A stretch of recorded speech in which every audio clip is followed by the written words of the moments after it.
Hello every one 2024 NEET എക്സാമിന് electrostatic potential and capacitance എന്നുള്ള chapter വന്നൊരു ചോദ്യമാണിത്. നമുക്കത് നോക്കാം. നിങ്ങൾ ഇത് സ്റ്റോപ്പ് ചെയ്തിട്ട് നിങ്ങൾക്ക് ചെയ്യാൻ വേണ്ടി പറ്റുന്നുണ്ടോ എന്ന് നിങ്ങൾ ആദ്യം അത് ചെക്ക് ചെയ്യണം കേട്ടോ. സോ നമുക്ക് അതിൻ്റെ ക്വസ്റ്റിലേക്ക് മൂവ് ചെയ്യാം. A thin spherical shell is charged by some source.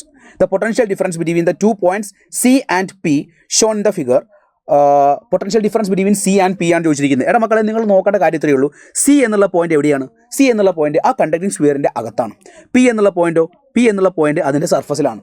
So ഒരു കണ്ടക്ടിങ് സ്ഫിയറിൻ്റെ അകത്തൊരു പോയിന്റും അതേപോലെ തന്നെ കണ്ടക്ടിങ് സ്ഫിയറിൻ്റെ സർഫസിൽ ഒരു പോയിന്റും ഉണ്ടാകുന്ന സമയത്ത് what is A logic is there? നമ്മൾ പഠിക്കുന്ന ഒരു കാര്യമുണ്ട്.